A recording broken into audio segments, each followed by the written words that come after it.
Shalom et bonsoir à tous et à toutes. On est très contents, on se retrouve pour la première d'Eliezer Charodotski pour cette nouvelle saison avec Midreshet Yehuda Manito. Et tu nous as préparé un super cours comme d'habitude, Sionisme 2.0, le sionisme identitaire. Mechavod Eliezer. Ezekef. Shalom, shalom, ça fait plaisir de tous vous revoir. Ça va, on entend bien, c'est Beseda? Yofi, Baruch Hashem, Baruch Hashem, Baruch Hashem. Alors, pourquoi sionisme 2.0? Pourquoi remplacer le sionisme 1.0, celui qui avait cours jusqu'à aujourd'hui? Eh bien, la raison, elle est très simple. Parce que le sionisme classique, auquel on s'est habitué depuis 125 ans, à vrai dire, on vient de fêter le 125e anniversaire du premier congrès sioniste, si on compte, si on le prend comme point de départ, eh bien, ce sionisme a été victime de quoi? De son succès. De son succès retentissant. Pourquoi? Parce que l'écrasante majorité de ses buts, de ses objectifs déclarés, invraisemblables aussi qu'il était à ses débuts, eh bien, ils ont presque tous, pas seulement été atteints, ils ont été dépassés. L'État juif, du nom du livre de Binyamin Zev Herzl, il est là. Ce n'est pas seulement un État, c'est une puissance régionale. L'Aliyah, ce n'est pas seulement que c'est devenu, comme le cherchait Max Nordau, un asile. Ce n'est pas seulement pour certains juifs qui décideraient d'assumer leur vocation en Eretz Israël, alors que la majorité déciderait de continuer son périple diasporique. Non, c'est plus de 7 millions de juifs qui sont ici. Et visiblement, la majorité du peuple juif. La défense, l'armée, eh bien, c'est une armée qui est devenue aujourd'hui le fournisseur d'armes, des armées les mieux formées, des armes les plus performantes, des drones, des avions, tout ce que vous voulez. Défense contre missiles, on le sait, vous le saviez aussi bien, si ce n'est mieux que moi. Peuplement, Ityashvut, partout, oui. Judée, Samarie, on a 600 000, etc., etc. L'hébreu, c'est devenu une langue parlée couramment, enseignée couramment, quelque chose d'absolument inconcevable. Il y a à peine 100 ans, aujourd'hui, on l'enseigne dans le monde entier, pas seulement en Israël, dans les universités, comme une langue vivante. La technologie, j'en parle pas. C'est ça. Bien entendu, vous pouvez continuer la liste. Je crois qu'il y a 3 ou 4 mois, je vous ai montré 330 indices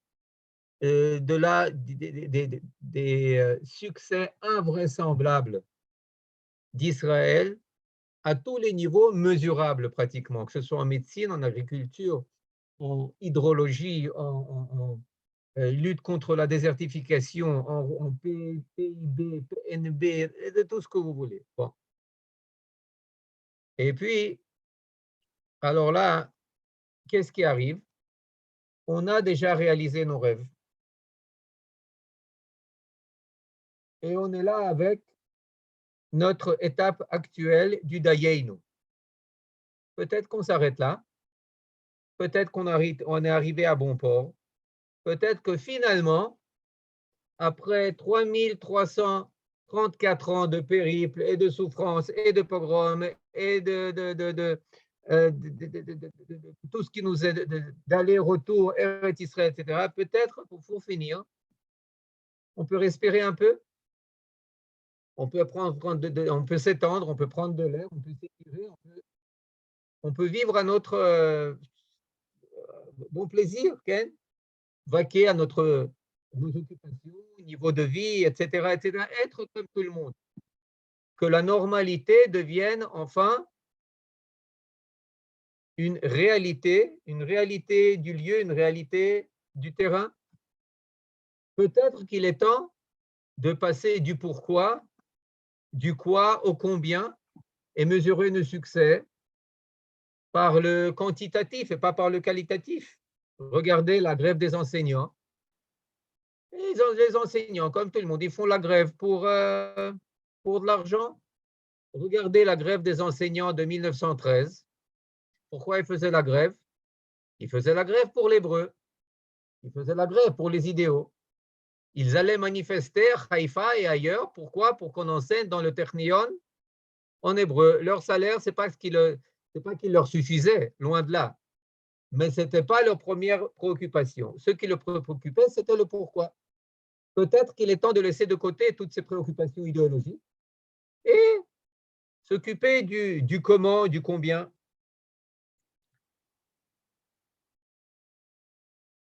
Et là, on voit qu'il y a quand même menace, il y a quand même danger.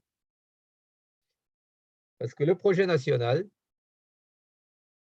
faute de buts et d'idéaux, de grands idéaux qui le nourrissent, eh bien, qu'est-ce qui lui arrive? Eh bien, il se noie dans le comment et dans les moyens. Dans l'école, on ne nous parle plus du pourquoi. On nous parle du comment. On nous enseigne les moyens. Il faut savoir les maths, il faut savoir les physiques. À l'université, bien entendu, on apprend tous le comment. En ingénierie, en sciences po, partout, on apprend essentiellement, l'accent est mis sur le comment. Mais il y a problème.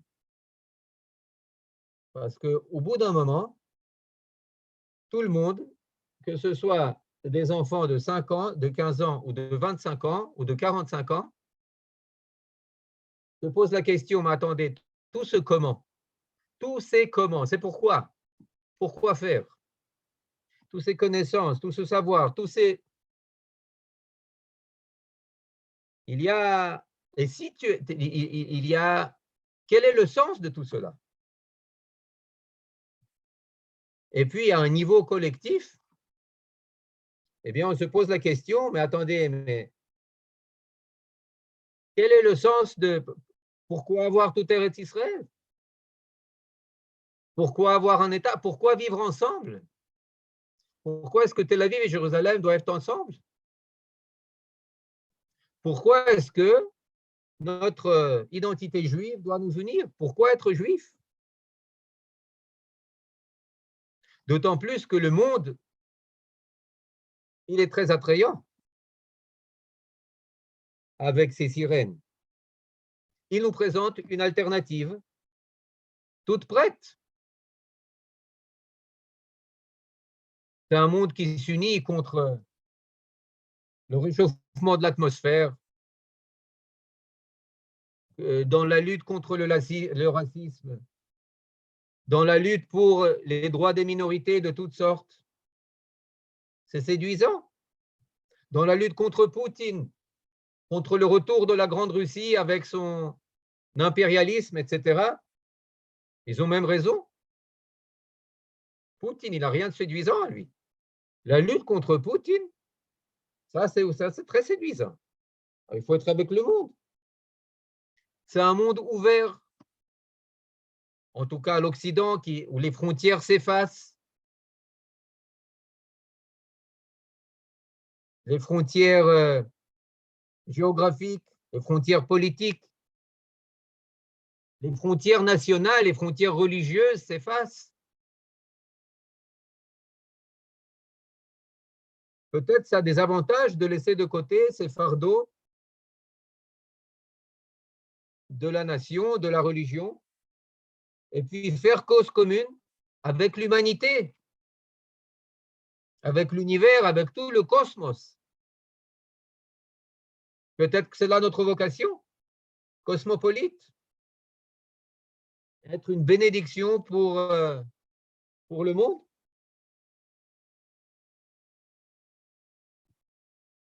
Parce que c'est véritablement la direction que prend l'Occident. Pas tellement le reste du monde, mais l'Occident, c'est la direction qu'il prend. Donc là, on voit, il y a véritablement un double effet. Il y a un mouvement de l'intérieur d'Israël, qui dit, Chaverim, Baruch Hashem, vous pouvez détacher vos ceintures. Notre avion est arrivé à destination. Nous allons bientôt, nous approchons maintenant du Charvoul.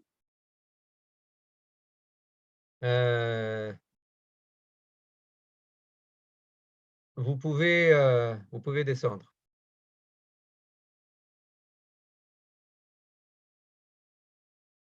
Tous les buts ont été atteints. Maintenant, voilà, vous avez la télévision. À Achagadol, Issardout, qu'est-ce qu'il y a encore et tout le reste. Voilà, prenez plaisir à votre vie.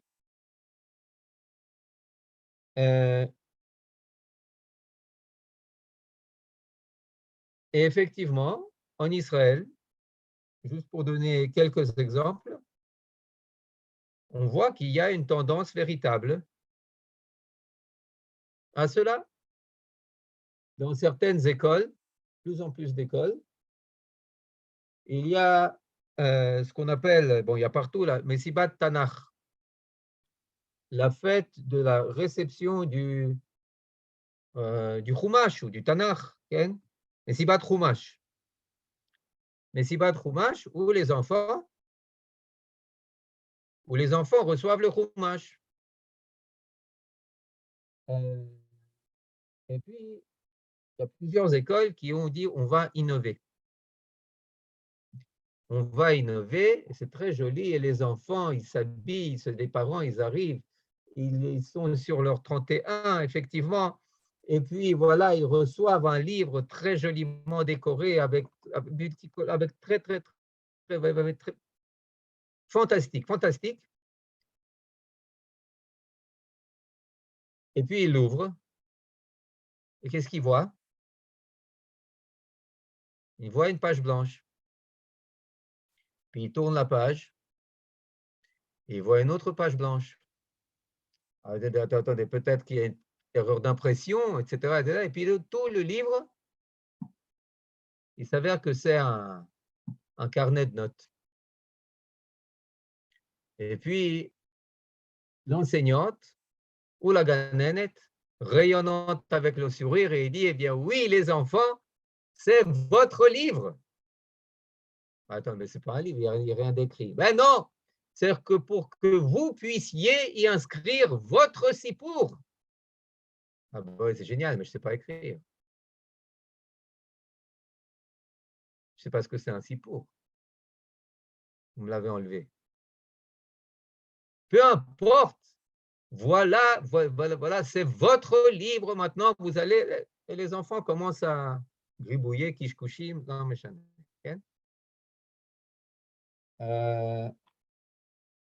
il y a un effet intérieur, c'est-à-dire que voilà, il n'y a plus besoin de but, plus besoin de Torah, plus besoin de vocation, mais qui est financé par la même tendance qui vient de l'extérieur. Ça, il faut savoir que ces programmes, ils sont financés de l'extérieur. Union européenne et compagnie. Autre histoire, quand je l'ai entendu, j'étais sidéré. Mais ensuite, j'ai bien compris la chose. Enfin bon, c'était sidéré, complètement époustouflé. Pour ceux qui ont été au séminaire de Midrash Etren, alors j'ai raconté là-bas cette histoire. Pour d'autres, peu importe, c'est important de l'entendre. Vous connaissez l'exposition universelle. Je ne sais pas si elle dure encore à Dubaï. Eh bien, là-bas, chaque pays expose présente ses réussites. Alors, Israël est présent là-bas, naturellement, ses réussites technologiques, high-tech, etc., ça fait très forte impression.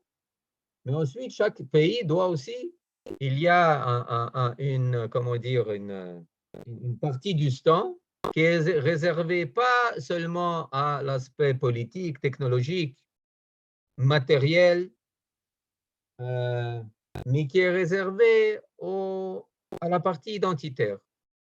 La partie identité, c'est-à-dire que là, chaque pays a quelques mètres carrés pour raconter son Sipur Leumi.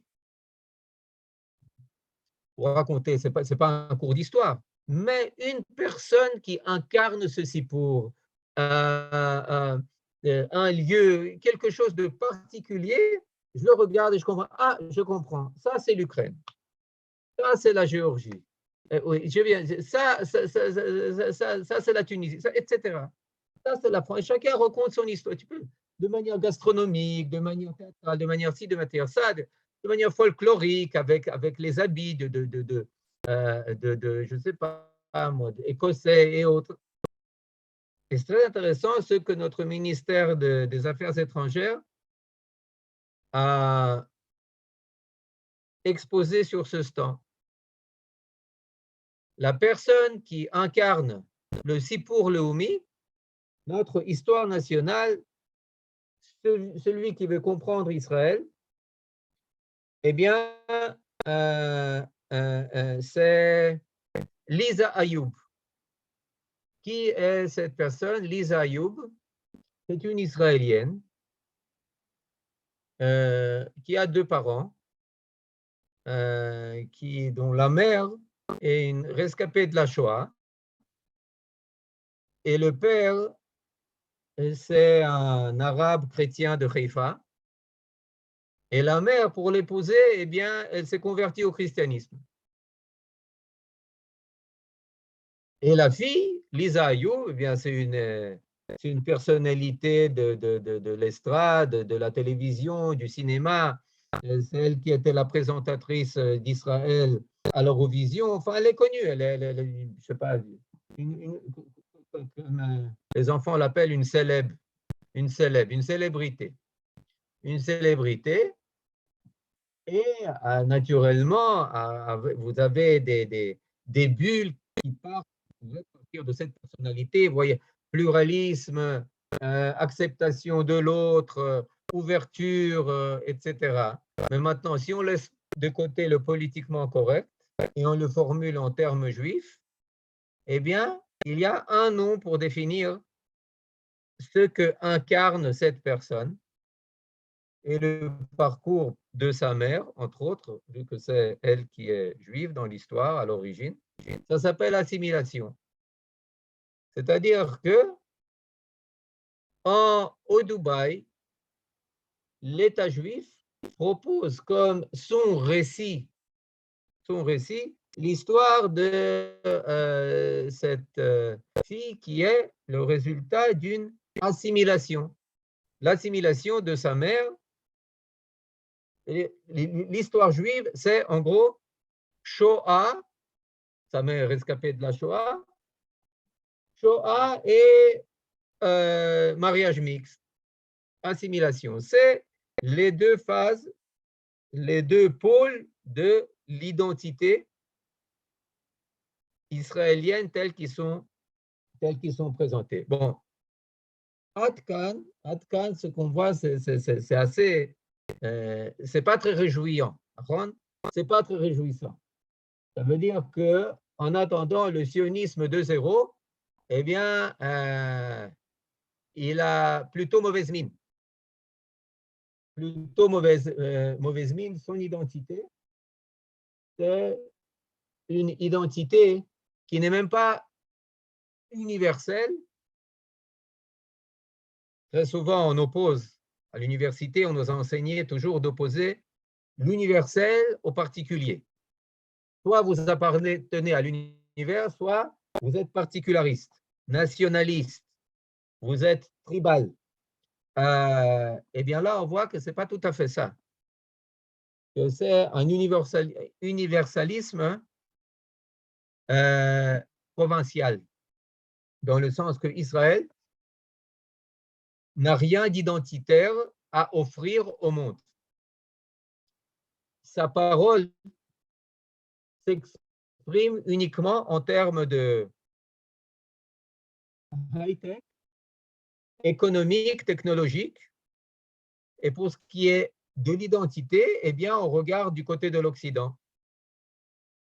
Ah, chez vous, c'est les mariages mixtes, bah, chez nous aussi. Ah, chez vous, c'est l'ouverture, bah, chez nous aussi.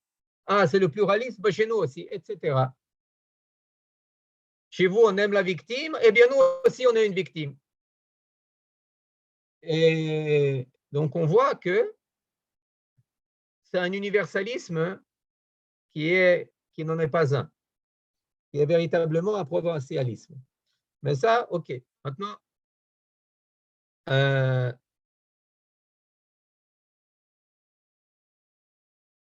il y a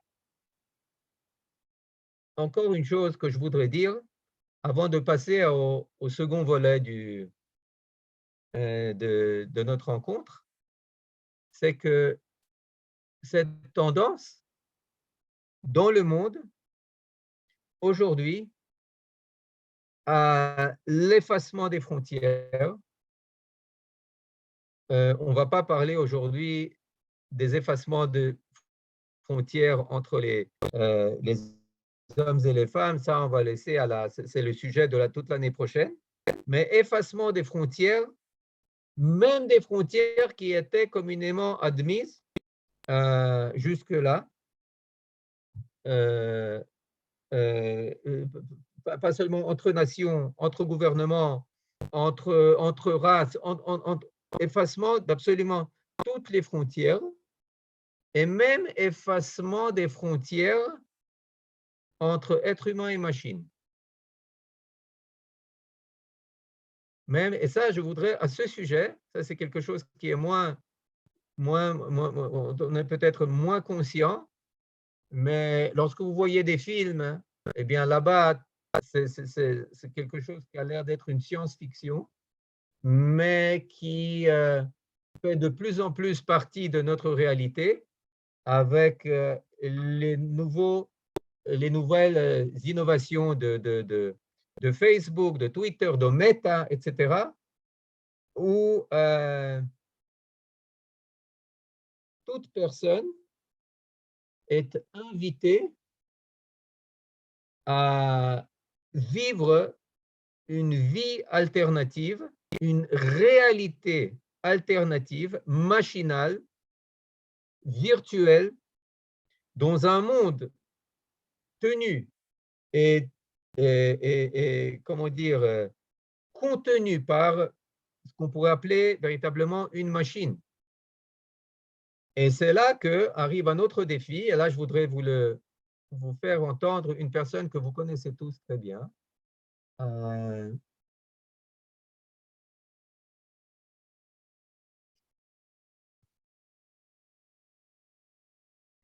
Comment est-ce que je fais avant de lancer, Johan, je voudrais demander ton aide pour que vous entendiez. Johan?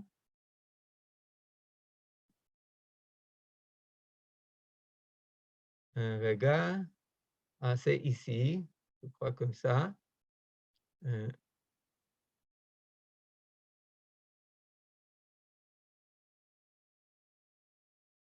Voilà, Share Sound. C'est une conférence, vous pouvez le voir, elle a été tenue il y a 4 ans au World Economic Forum, dont le maître à penser, on pourrait dire, quelque part par le bras droit idéologique de Klaus Schwab, c'est notre docteur qu'on connaît très bien, qui habite pas loin d'ici, notre petit historien, Dr. Yuval Noah Harari. Alors écoutez bien ce qu'il dit.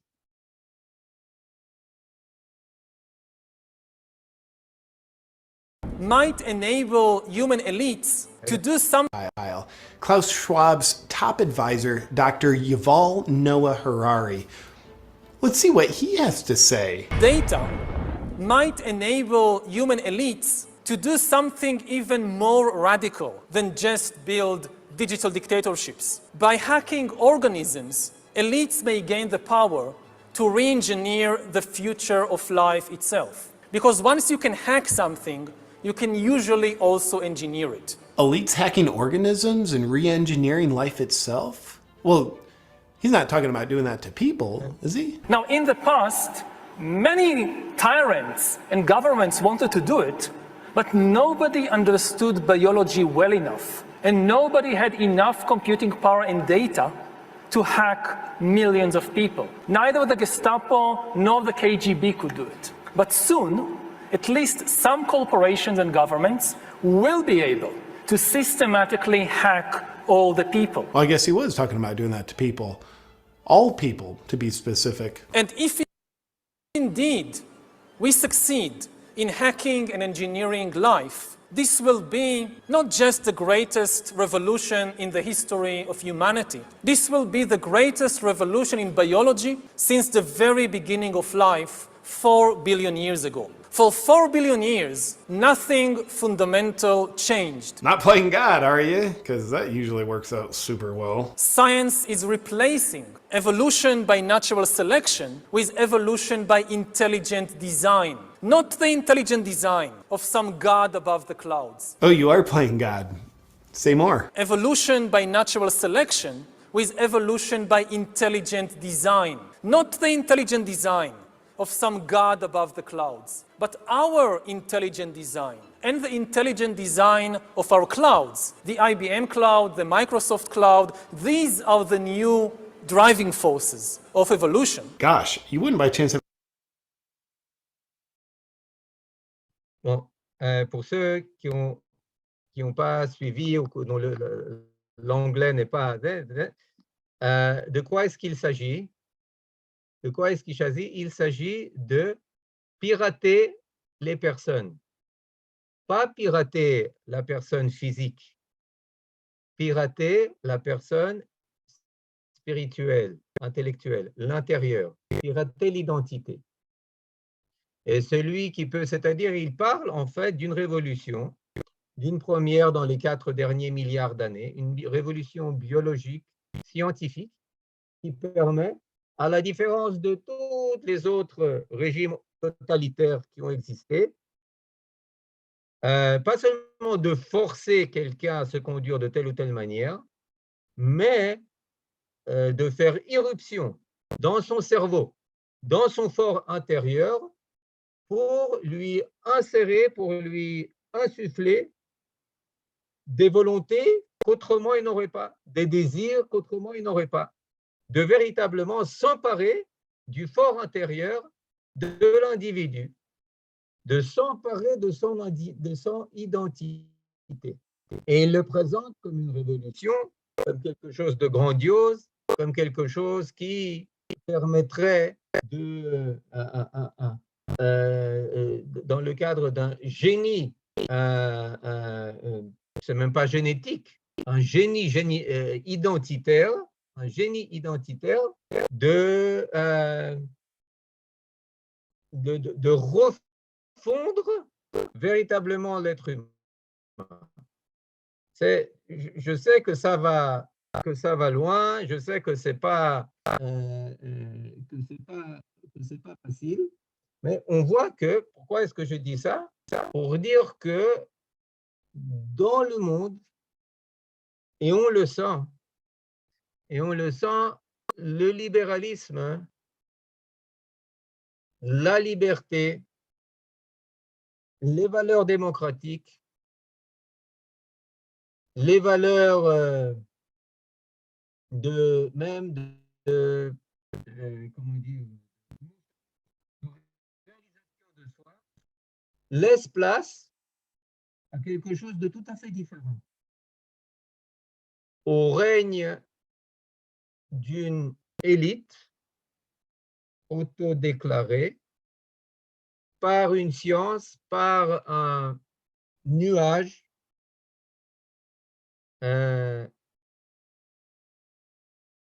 on le sent plus ou moins, mais c'est quelque chose qu'on voit qu'il y a une tendance dans l'humanité, dans une certaine part d'élite occidentale et israélienne, comme on a vu,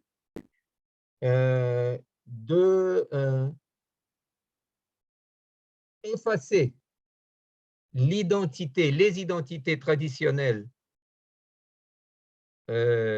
auxquelles on était habitué, de les pirater pour laisser place, pour mettre, on peut appeler cela d'ailleurs l'époque postmoderne. L'époque postmoderne qui relativise tout, qui efface toutes les frontières, qui met un point d'égalité, d'équivalence entre toutes les valeurs, etc., etc., etc., qui transforme toutes les histoires en narratif, qui transforme tous les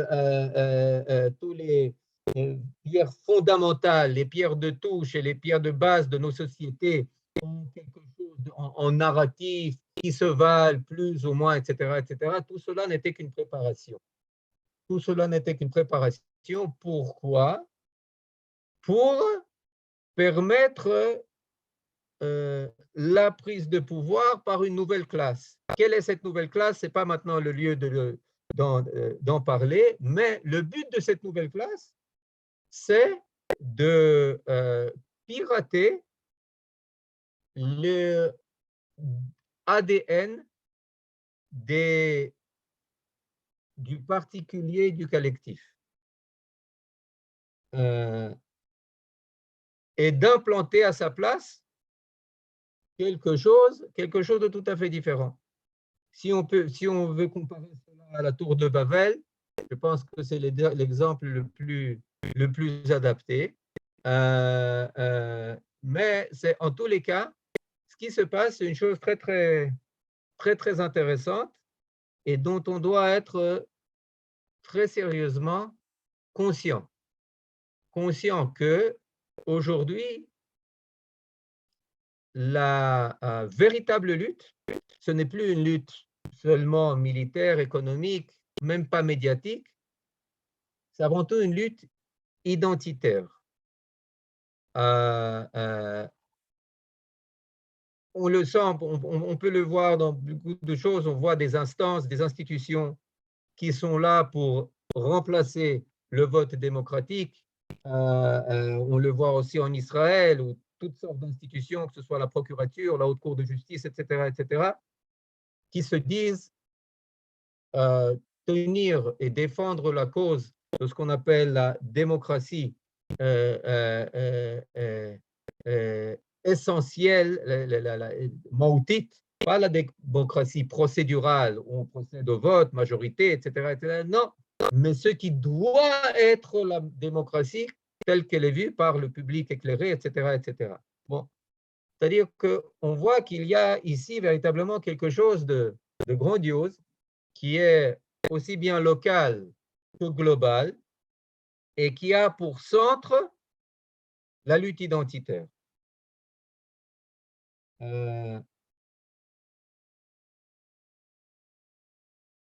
Et on pourrait dire, attendez, là il y a des questions, je m'arrête pour quelques questions. Il faut un village planétaire en quelque sorte préparé pour le post-sionisme. Oui, un village planétaire préparé aussi par le post-sionisme, fait partie, mais pas seulement. Robotisation, oui. Pirater l'humain pour mieux le manipuler. Oui, oui, absolument. Vous avez tout compris. Vous avez tout compris, exactement. Maintenant on pourrait dire, bah, on est en piteux état. On est en bien piteux état. D'accord? Et là, je pense qu'il faut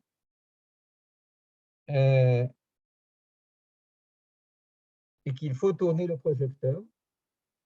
Et maintenant, je voudrais parler juste d'un aspect, d'une phase qui fait partie de la réponse, d'une phase qui fait partie et qui est plus optimiste, pas seulement plus optimiste et plus positive, mais qui est véritablement essentielle et vitale pour répondre à un défi, qui est israélien, juif et israélien, mais qui, comme on le voit, est aussi mondial. C'est-à-dire, quand on parle de sionisme identitaire, de sionisme 2.0, ce n'est pas seulement quelque chose qui nous touche, mais c'est pour employer le terme, c'est quelque chose qui va véritablement apporter réponse à une humanité qui est dans la crise de l'humanité. Maintenant, ça va être juste un début de réponse, mais avant cela, je voudrais lire un texte du Rav Kook, qui est l'avant-dernier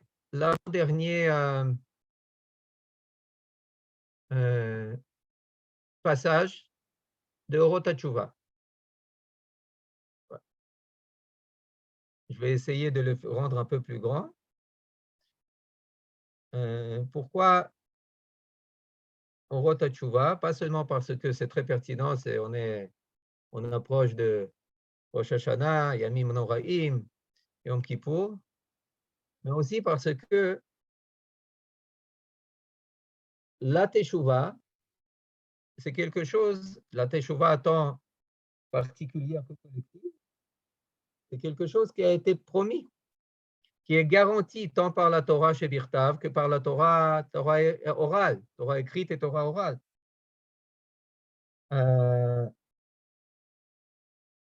Et nos sages ont promis qu'il n'y aurait pas de troisième Khurban. Nos sages, certes, se disputent vers la fin de Masechet Sanhedrin. Est-ce que la Géoula a besoin de Tchouva? Oui ou non? Est-ce que la Géoula se fera avec ou sans Tchouva? Mais pour finir, on voit qu'ils sont tous d'accord. Il n'y a que la Géoula, soit elle va être précédée par les Tchouva, soit elle va être suivie et elle va forcer la Teshuvah. Mais tous sont d'accord. Pour finir, il va y avoir Tchouva. La seule marloque est-ce qu'elle va venir comme un prélude ou comme une conséquence. Mais tous sont d'accord. Ken, Rabbi Yoshua, Rabbi Eliezer, et ensuite les Amoraïm qui en parlent, tous sont d'accord que la Géoula sera soit précédée, soit amènera la Teshuvah. Alors, c'est pour ça si c'est impondérable, si c'est aussi inévitable, eh bien, il faut savoir,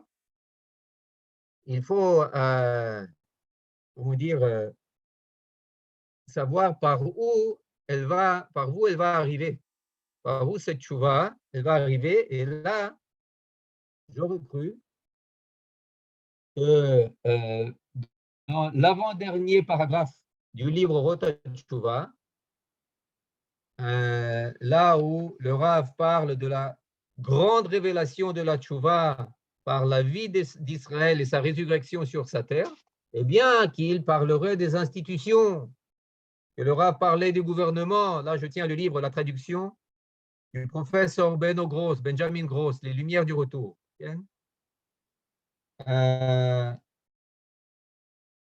Qu'il parlerait de la tchouva des ministres, de la tchouva des rois, de la tchouva de masse individuelle, de toutes les personnes.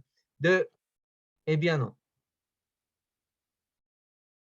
Le Rav Kook, il parle d'une toute autre tchouva.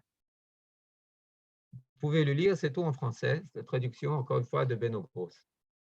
Prenons les brachas. Orot HaTshuva, 17e et dernier chapitre, 5e avant-dernier paragraphe. Donc c'est de ça que le Rav choisit de parler comme élément essentiel. Les sentiments de Tchouva, dans toute la splendeur de leur éclat, ainsi que les profonds troubles de l'âme qu'ils provoquent, devront forcément trouver leur expression, où ça? Dans la littérature. Afin que la génération de la résurrection puisse s'initier au retour du tréfonds de son âme, d'une façon vivante et vigoureuse, afin qu'elle revienne et soit guérie. Il se lèvera sûrement un poète de la Teshuvah, qui sera le poète de la vie, un poète de la Renaissance, un poète de l'âme spirituelle de la nation, en marche vers la rédemption. C'est magnifique. Moi, je veux dire, le Rav Kook, il y aura un parti de la Teshuvah. Il y aura un institut de la Teshuvah. Il y aura un Sanhédrin qui sera Teshuvah, Shum Davar. Il parle d'un poète de la Teshuvah. Il parle d'une littérature, il parle d'une musique, il parle de quelque chose qui pénètre chez nous au-delà de l'aspect compréhensible, au-delà de l'aspect intellectuel, au-delà de l'aspect cognitif extérieur. Il parle de quelque chose, d'une mutation qui va s'emparer de la culture. Pas seulement des batailles midrash, mais des scènes. Pas seulement des yeshivot, mais des magasins de bouquinistes, des salles de cinéma, de théâtre, de la radio, de la télévision. C'est quelque chose d'assez inattendu quand même. C'est par là que la tchouva va arriver. Et puis, c'est pour ça que je voudrais passer maintenant à un autre truc. Je ne sais pas si vous avez entendu. Je ne sais pas si vous avez entendu, mais il y a quelques semaines, eh bien, chaque fois dans l'association israélienne des musiciens, ils décernent des prix. Ils décernent plein de prix, etc. Et puis, il y a le prix de la chanson qui a été la plus répandue, la plus diffusée dans toutes les chaînes de radio. C'est-à-dire tant religieuse que non religieuse, tant Tel Aviv que Jérusalem, tant Judée, Samarie, exactement. Johan, tu as tout, c'est Sibat Asibot, Yishai Rivo, notre fantastique Marseillais, juif marseillais. La chanson qui a été le plus entendue en 2022 et qui a obtenu le prix de Hakoum, c'est la chanson de Yishai Rivo. Maintenant, il faut lire cette chanson. Il faut lire cette chanson. Avant de la faire entendre, c'est très important. Ce n'est pas quelque chose. Ouais, c'est pas. Je pensais attendre. D'un côté, tu parles de ces processus politiques, gouvernementaux, internationaux, idéologiques, etc. Et puis, après, tu passes à un truc qui, en apparence, n'a aucun rapport à la culture, à Yishai Rivo, à, je ne sais pas, moi, quel rapport? Quel rapport? Eh bien, je voudrais parler de ce rapport maintenant. Tout d'abord, voir les paroles. Voir les paroles, ensuite entendre la chanson. Et ça, elle a été, elle a passé à la radio plus de 2000 fois. Et quand je dis la radio, c'est Galei Tzahal, c'est Radio Tel Aviv, c'est Kol Israël, c'est tout. Sibat Asibot. Bon, on ne va pas tout lire. Si vous voulez, vous pouvez tout lire. On va l'entendre. Ken et Pismon. Elle a ata, Sibat Asibot, tu es la raison des raisons. Ilat Ailot, Nora Teilot, Verak Lecha Nael Odot, Al Kol Hayamim ve Kol Haleilot. On peut, tout en laissant cela, je ne sais pas comment parallèlement mettre la chanson. Regarde. Je sais, vous la connaissez tous, mais ça vaut quand même la peine, regarde.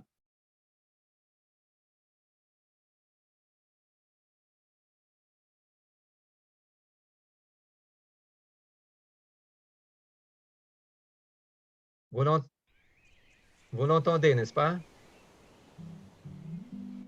Plus fort. Super. תשיב בי את הרוח, תוריד ממני את הגשם, היה לי ים זמן לנוח, התרגלתי קצת בעצם, ובמרחב הפתוח, Tu peux nous montrer les paroles en même temps, Eliezer. את השמש, Les paroles. דפק אני Parole בטוח, à droite, oui. בסוף עוד תתבהר הדרך, רק פתח לנו שערי אמונה, שערי הבנה, שאין לנו מלך, אלא אתה, סיבת הסיבות, עילת העילות, נורת העילות, ורק לך נאה להודות, על כל הימים וכל הלילות.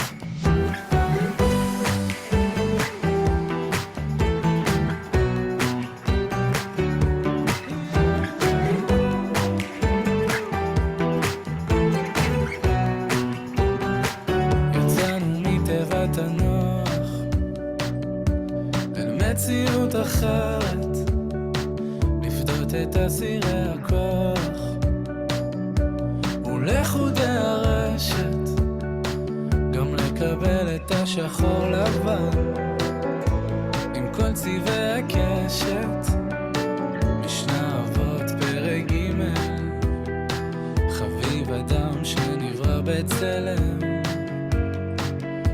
רק פתח לנו שערי החלה, שערי התחלה, כי אין לנו מלך אלא אתה, סיבת הסיבות, עילת העילות, נורת העילות, ורק לך נאה להודות, על כל הימים וכל הלילות. רק אתה, סיבת הסיבות, עילת העילות, נורת העילות, ורק לך נאה להודות, על כל הימים וכל הלילות.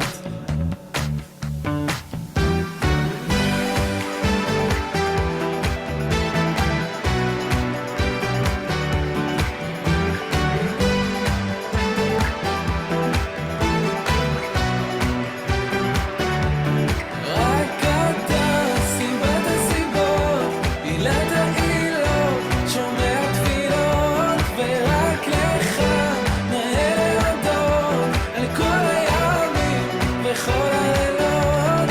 רק אתה,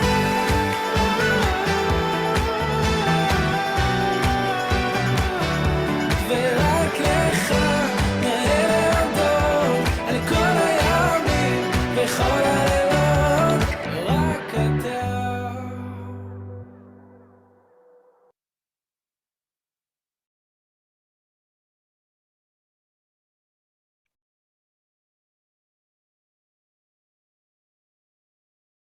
Avant de passer aux questions, de lire les questions et les remarques que vous avez inscrites,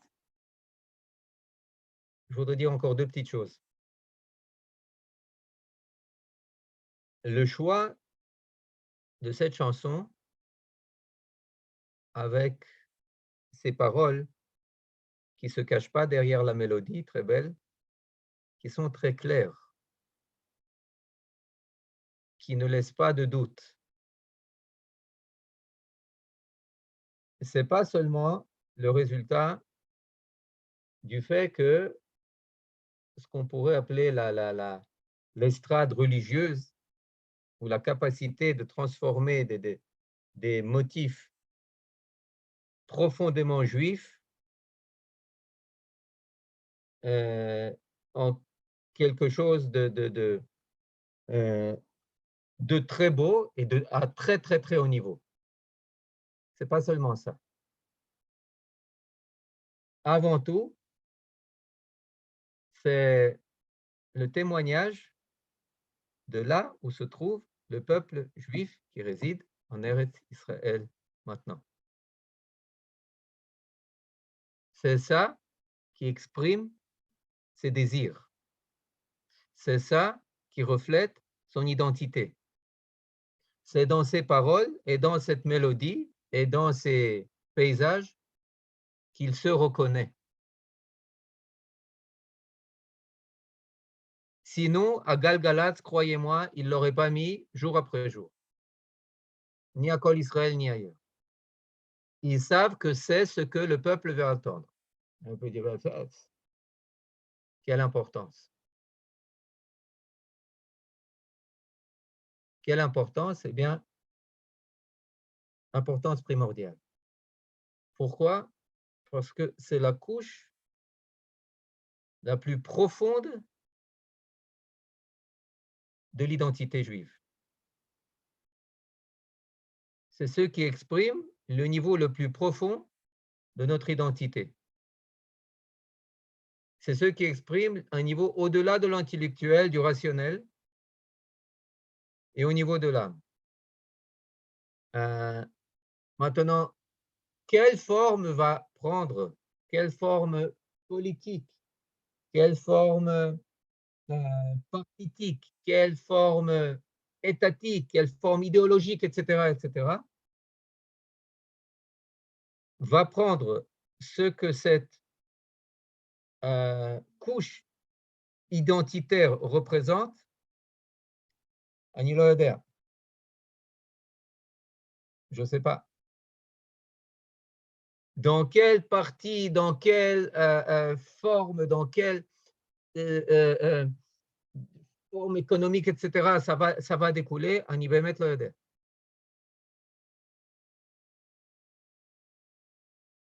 Mais je sais, vous savez à quoi ça peut être comparé?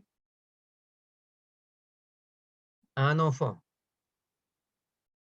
Vous pouvez l'éduquer à une profession. Vous pouvez l'éduquer à être médecin, à être ingénieur.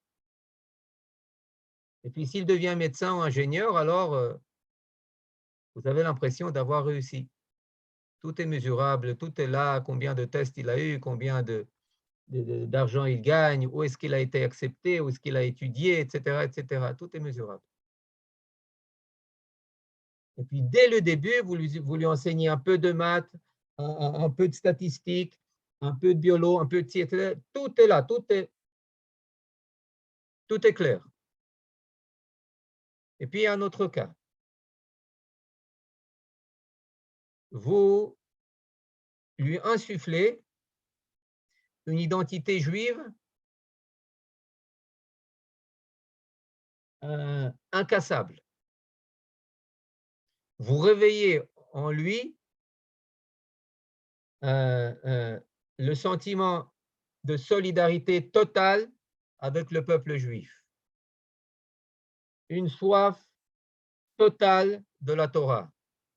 Une volonté totale de faire ce que Akadosh Baruch Hu demande de lui. Un amour total de sa terre. Qu'est-ce qu'il va faire avec? Ich weiß nicht. Je ne sais pas ce qu'il va faire avec. Il y a plein de choses à faire avec ça. Mais je sais qu'il va faire des grandes choses et il va les faire bien. Je sais qu'il va avoir des projets énormes et qu'il va avoir les forces pour réaliser ce projet. S'il en va comme ça pour l'individu, à plus forte raison, il en va comme ça pour la nation, pour le peuple. Si le peuple,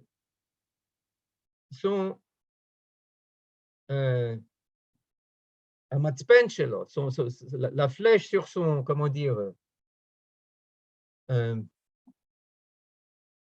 pas son compas, sur ce qui indique le nord. Sa boussole, sa boussole. Sur sa boussole, Toda. Si c'est ça qu'elle indique, elle ne tourne pas dans tous les sens, il va faire des grandes choses. Alors, bien entendu,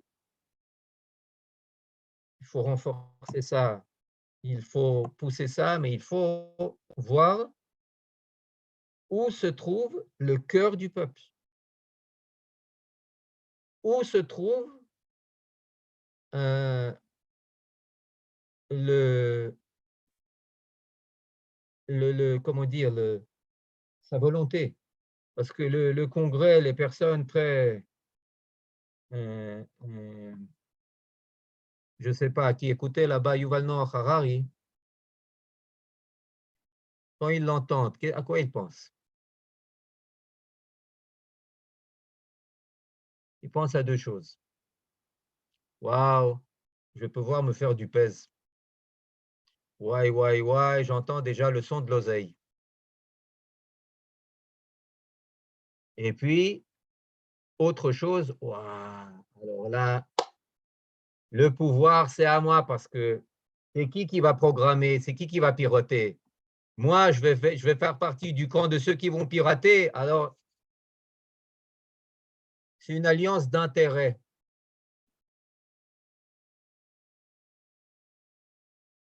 Une alliance d'intérêts ne tient pas la route contre une alliance identitaire.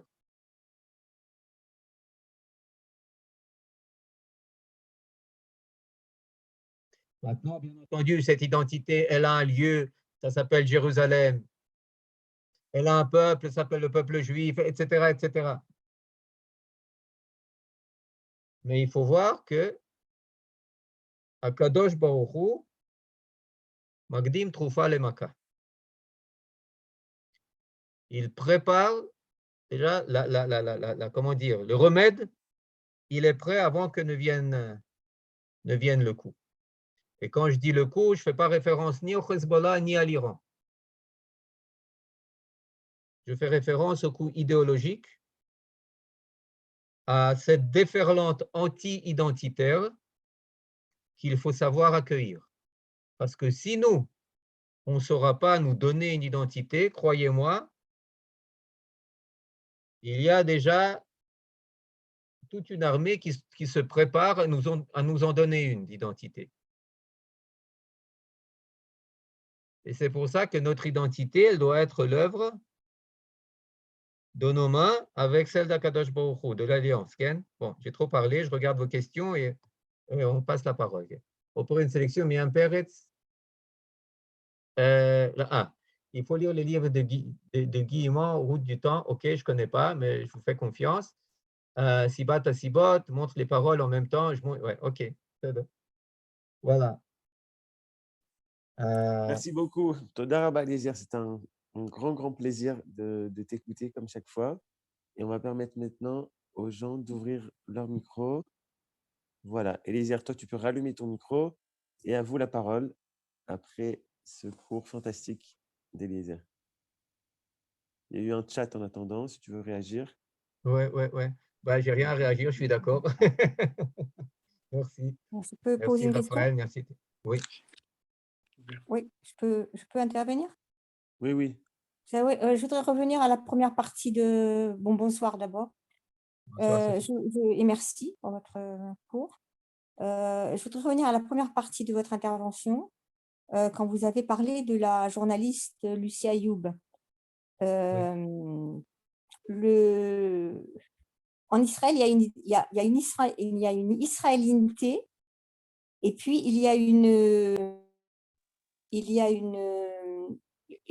identité juive et un judaïsme. Alors, il y a l'israélisme et le judaïsme. Et ce n'est pas identique dans l'Israël, de notre Israël, dans lequel on vit. Et le fait est qu'Israël, dès le début, a accepté des minorités en son sein. Donc, maintenant, il y a un problème avec certaines minorités, enfin une minorité en particulier, et donc Israël veut intégrer cette minorité. Et peut-être que le fait d'avoir choisi Lucia Ayoub, qui se définit comme qui se sent israélienne, il me semble savoir qu'elle a une identité israélienne affirmée, le fait de la choisir comme représentante, c'est peut-être aussi l'idée qu'Israël veut montrer qu'il fait tout pour intégrer, promouvoir ces minorités. Merci pour la question. Il y a un problème. Le problème, c'est peut-être justement la dichotomie entre l'israélisme et le judaïsme, l'identité juive et l'identité israélienne. Mais le problème, il existe, la question se pose. Donc, comment d'après vous, en quels termes la réfléchir et en quels termes la poser, cette Vous question. avez avancé là 2 thèmes essentiels. Il y a le thème de l'aspect juif et l'aspect israélien d'Israël. Et est-ce que ce sont 2 aspects? Et est-ce qu'on est d'accord que ce soit 2 aspects? Et puis, il y a l'aspect de la bonne intégration des minorités. Alors, je voudrais commencer par le deuxième et ensuite passer à la première.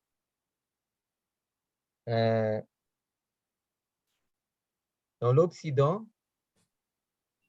il y a une façon de mesurer l'antisémitisme. La question centrale, est-ce que vous êtes prêt à ce que votre fille épouse un juif ou votre fils épouse une juive? C'est-à-dire un mélange, c'est la mesure de la tolérance. Dans le monde juif, c'est tout à fait l'opposé. Tolérance, ça veut dire que je t'accepte en tant que toi. Je ne dois pas t'avaler dans ma culture et dans ma religion et dans mon peuple pour être dit tolérant. Au contraire, tolérance, ça veut dire que je ne t'épouse pas parce que les épousailles, c'est le mélange. Je ne te respecte plus, je t'avale, je te phagocyte. Et la véritable mesure juive de la tolérance, c'est un bon voisinage, c'est l'accord des droits, c'est la reconnaissance de ta culture particulière, tant qu'elle n'est pas là pour me détruire, bien entendu. Mais ça ne veut pas dire que je t'assimile à ma culture. Ça ne veut pas dire que je ne fais pas de toi un juif. Ça ne veut pas dire que je fais de toi un juif. Ça veut dire que je fais de toi un bon goy, un ben noir. Et si tu veux faire le guillour, bon, bah, j'essaie de te convaincre que ça ne vaut pas la peine, que ça va te coûter cher, qu'on a besoin de toi là où tu es. C'est ça la tolérance à la juive. Je t'assimile pas, je fais pas de toi ni un bon russe, ni un bon allemand, ni un bon français. Je fais pas de toi en français 2 fois mosaïque ou en allemand 2 fois mosaïque, en tuant le juif qui est en toi. Ça, c'est une première chose. Et la deuxième chose, c'est que on est venu en Israël pour régler la schizophrénie, pas pour la faire passer du niveau individuel au niveau collectif. Soyez juif à la maison et être humain dans la rue, Yehudi bebeitecha, ben adam betzetecha, etc., etc. On n'est pas venu là pour faire un État israélien qui n'a rien à voir avec le judaïsme, qui est un mélange, un hybride, et puis des communautés juives. On n'est pas venu pour recréer la galoute. Dire ça, c'est dire qu'on est venu dans une galoute, dans un État chas v'shalom de tous ses citoyens, c'est-à-dire pas juifs, et où il y a chacun est juif à sa façon. Je ne crois pas que c'est ce qu'on cherche. Et je ne crois pas que c'est ce que l'humanité cherche. Et je crois que chacun, même des présidents les plus progressistes, regardez Biden, quand il arrive ici, il arrive dans un Jewish state. Et c'est ainsi que tous les progressistes, Jewish state, il y a une attente de Jewish state. Et quand vous avez Yuval Dayan, qui est dans une affirmation identitaire fantastique, refuse de lui serrer la main, eh bien 2 jours après, par son ambassadeur, il dit merci, nous remercions, nous félicitons la chanteuse israélienne d'être restée fidèle à sa foi. C'est-à-dire que même si certains trouvent le fardeau juif trop lourd à porter, eh bien, c'est leur problème. Et même s'ils sont prêts à se rendre province de telle ou telle capitale, c'est leur problème. Dans les capitales, véritablement, si c'est Israël, alors c'est un État juif. Si ce n'est pas un État juif, alors allez ailleurs, foutez le camp, laissez déguerpisser, c'est la terre des Palestiniens. Finita la comédie. Vous n'avez rien à faire. Je souscris à tout ce que vous venez de dire, absolument, mais je n'ai pas l'impression que ça réponde à la question que j'ai soulevée. Excusez-moi, je veux pas monopoliser la parole, mais c'est tout ce que vous avez dit, ça me paraît évident, donc j'y souscris tout à fait, mais ça ne va vraiment pas, encore une fois, à ma question. Voilà. Donc, merci. Peut-être que je n'ai pas compris. Je voudrais dire quelque chose, Eliezer, je peux? Brigitte, je suis tout à fait d'accord avec vous pour la chanson, c'est très très important. C'est d'ailleurs un phénomène complètement inattendu et qui a complètement changé la culture israélienne, etc. Ceci dit, je ne vois pas comment on peut faire l'économie d'un travail, et je dis bien d'un travail, sur la construction d'une nouvelle identité nationale en Israël, parce que le sionisme, c'est quand même terminé. Et à cet égard, par rapport au post-sionisme, et je suis tout à fait d'accord avec tout ce que tu dis sur le post-sionisme, ceci dit, je me rappelle une fois, on avait invité Beno Gross pour parler du post-sionisme, il avait dit, bon, je ne sais pas très bien ce que c'est que le post-sionisme, mais ce que je sais, c'est que nous, les Juifs, on cherche toujours quelque chose de bien quelque part. Et alors finalement, j'ai pensé, par rapport aux différents sujets dont tu as parlé, l'éducation, mais bien sûr, il faut donner de l'argent aux enseignants, c'est un investissement. Si on considère l'éducation comme un investissement et pas comme un coût, alors on va changer la société. Les mathématiques, ça peut conduire à la métaphysique à un certain niveau. Quant au post-sionisme individuel, c'est une ouverture vers la chassidoute aussi. Avec des individus chassidim, on peut faire un peuple. Ce que je veux dire, c'est qu'il est urgent et important de travailler. Les sionistes religieux ne le font pas, voyons. Ils ne font aucun travail sur la société.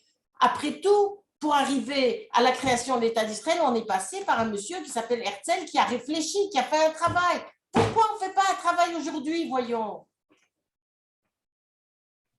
Je suis d'accord. Je suis d'accord. Je suis tout à fait d'accord. Eliezer, on ne t'entend pas. Pourquoi? Ah si, pardon, c'est chez moi. Est-ce que je peux parler? Est-ce que je peux parler? Oui, je réponds juste en 2 minutes, en 2 secondes à Brigitte. Tout à fait d'accord. Tout à fait d'accord. Mais c'est 2 choses.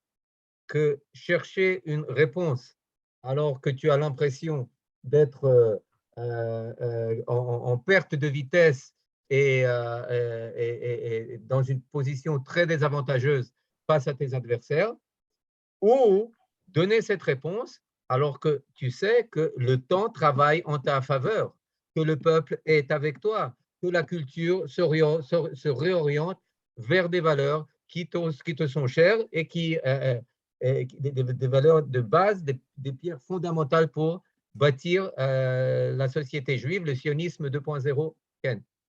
Marie? Oui, je voudrais dire que moi, quand je suis venue en Israël, je suis venue avec l'idée que le sionisme, ce n'est pas l'idée d'Herzl, ce n'est pas mon idée, ce n'est pas l'idée de nous juifs, c'est l'idée de Dieu. Il nous a dit de venir dans ce pays.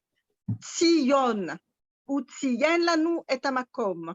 Il nous a fait sortir de l'Égypte en nous mettant dans un endroit qui s'appelle le désert. Il nous a obligés d'y vivre et il nous a emmenés jusqu'ici. C'est le but de Dieu. Et justement, nous essayons d'intellectualiser constamment la question, mais il faut absolument que nous nous rapprochions et que nous nous raffermissions dans cette émouna, dans cette croyance dans la Torah et dans cette croyance dans la volonté de faire la volonté de Dieu. Nous sommes là pour faire la volonté de Dieu. Et le sionisme, c'est la volonté de Dieu.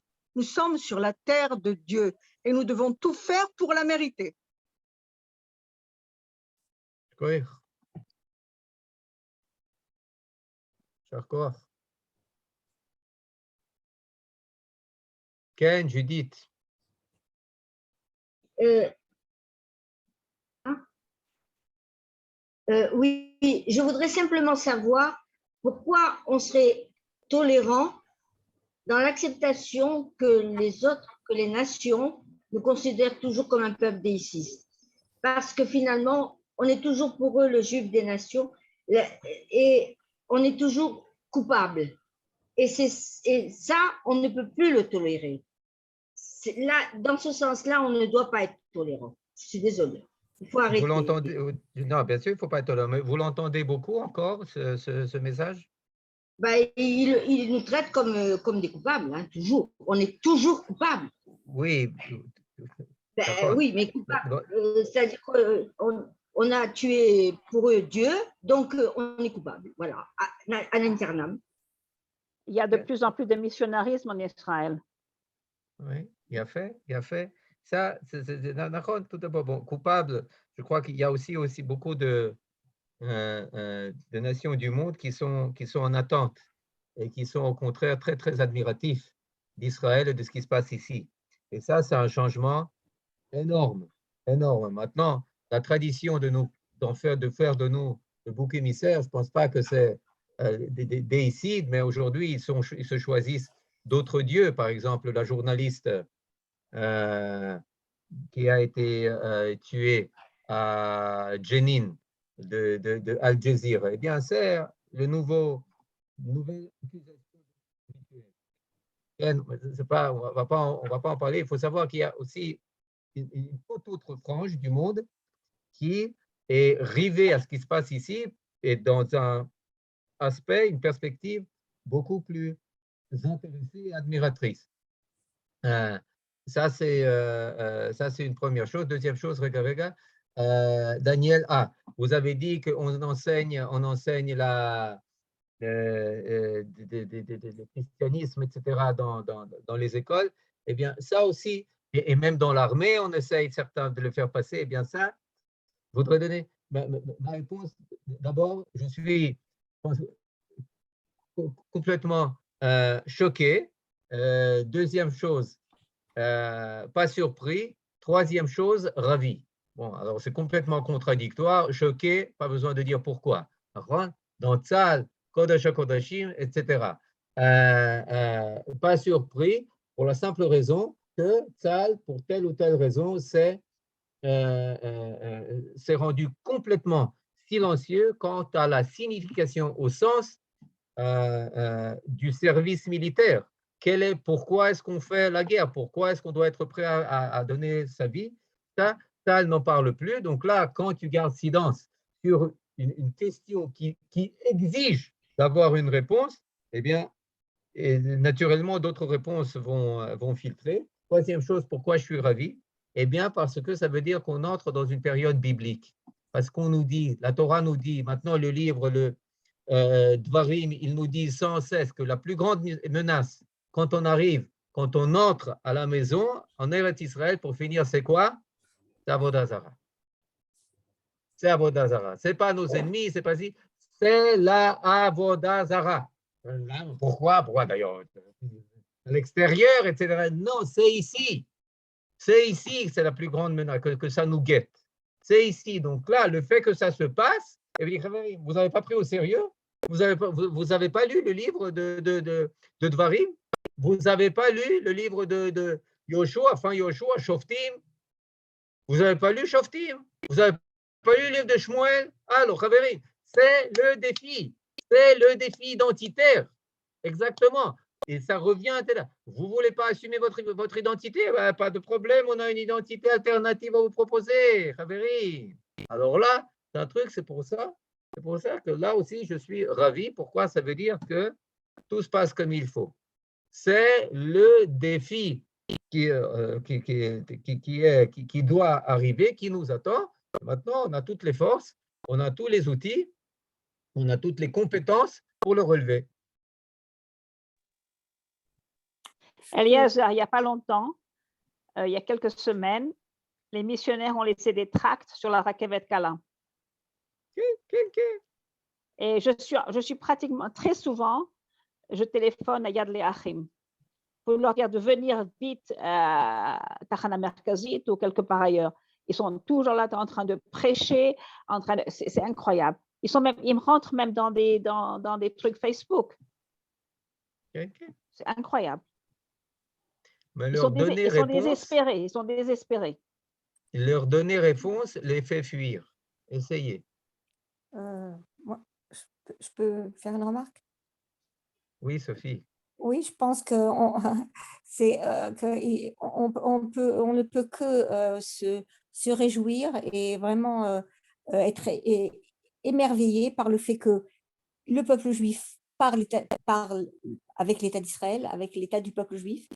Il est rentré dans le cœur des nations et maintenant, il parle aux nations, les nations lui parlent et il y a, comme vous avez dit, c'est extraordinaire. Les Européens en Afrique, mais on ne réalise pas. Comment on peut ne pas réaliser c'est le début de la Géoula, quoi. C'est le début de ça bouge, mais où est-ce qu'on était il y a 100 ans?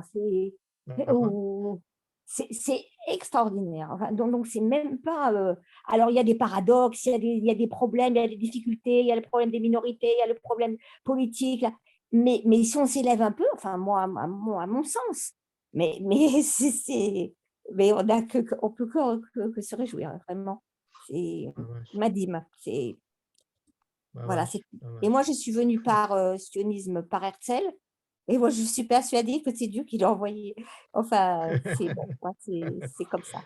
Voilà, c'est tout. Eliezer, une dernière question peut-être. Brigitte disait que dans le sionisme religieux, il n'y a aucun travail qui est fait. Qu'est-ce que tu penses de ça? Est-ce que tu ne vois pas qu'il y a quand même que le sionisme religieux, oui, essaye de faire cette reconstruction identitaire? Il n'y a jamais assez de travail qui est fait, mais je pense qu'il y a quand même beaucoup de travail qui est fait. Il y a beaucoup de travail qui est fait. On est très critique vis-à-vis de ceux qui nous sont le plus proches. On a beaucoup d'attentes, et à juste titre, etc. Mais il y a, comment dire, tout d'abord une participation. On n'est pas de côté. On n'est pas du tout, on n'est pas sur la touche. On participe de plein pied dans tout ce qui se passe, que ce soit à l'armée, que ce soit à la société, que ce soit dans le monde de l'éducation, que ce soit partout, etc. Quelqu'un a dit, a ici parlé de Myriam Peretz, vous voyez, vous avez des grands personnages qui font partie. Maintenant, ceux qui manquent, et je pense que ce n'est pas ces personnages qui manquent, ceux qui manquent, peut-être, c'est une certaine tfissa, une conception alternative collective de notre vie ici. C'est ça peut-être qui manque. En tout cas, moi, je ne connais pas assez. Je vois, je ne sais pas, il y a toutes les semaines, il y a quelque chose pareil. Il y a véritablement une floraison, une fermentation qui est là. Est-ce qu'il faut faire plus? Oui, bien sûr qu'il faut faire plus. Est-ce qu'il faut parler? Est-ce que là, il faut attendre? Est-ce que le monde francophone a quelque chose à apporter à cela? Oui, beaucoup de choses. Énormément de choses il a apporté apporter cela, cette capacité de théorisation, de synthétisation, de formulation d'idées abstraites, ça, Trigano, d'autres bien entendu, Ken, ça c'est quelque chose qui est très nécessaire. Et il faut soutenir, comme vous faites, hein, comme Brigitte fait, comme tous vous tous, faire un truc fantastique. Effectivement, croire que ça n'a pas d'influence au niveau global, c'est faire erreur. Merci beaucoup. Toda Rabba Eliezer.